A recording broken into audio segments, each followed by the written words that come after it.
On n'a rien à craindre. Chaque fois que j'avais affaire dans le district d'Altona, j'étais attiré par une boucherie de la Bergstraße. Déjà, tout le long du chemin, j'étais joyeuse et de bonne humeur, car on pouvait y acheter d'excellentes petites saucisses. Mais il n'y avait pas que les saucisses qui me faisaient envie. Il y avait encore autre chose. Dans un coin du magasin était assis un gentil vieux grand-père.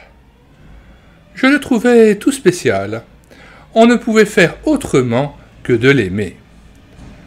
Pendant que je dévorais ma petite saucisse, on faisait un brin de causette.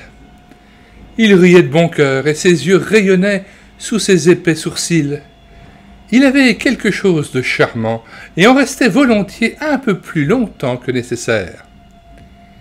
Il tenait encore bien sa place d'ancien patron dans l'affaire. Rien n'échappait à son regard. Depuis fort longtemps, il souffrait d'une sciatique.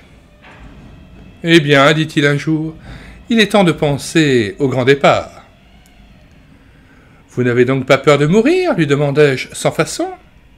« Quand on est en règle avec son Dieu, on n'a rien à craindre, fut sa réponse.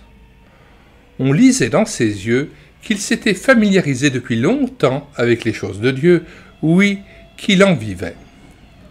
Un jour, quand je voulus acheter des petites saucisses, je trouvai sa place vide. Je n'ai pas eu le courage de demander de ses nouvelles.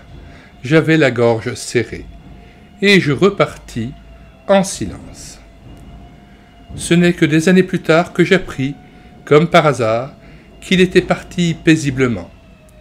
Je devais subir un traitement à l'hôpital, et j'avais à côté de moi une gentille malade. Nous en sommes venus à parler de choses et d'autres. Quand elle m'a décrit l'emplacement d'un de ses magasins, celui de la Bergstraße à Altona, j'ai dû penser à mon grand-père, chez qui j'aimais tant aller manger des petites saucisses. Et je lui en ai parlé. Les yeux de ma compagne de chambre devenaient de plus en plus grands, et moi-même, j'allais de surprise en l'entendant me dire « C'est notre magasin, et le grand-père, c'était notre grand-père. »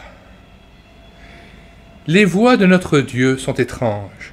Pour nous, c'était comme si de l'éternité un message nous était parvenu, à nous les vivants. Si l'on est en règle avec son Dieu, on n'a rien à craindre.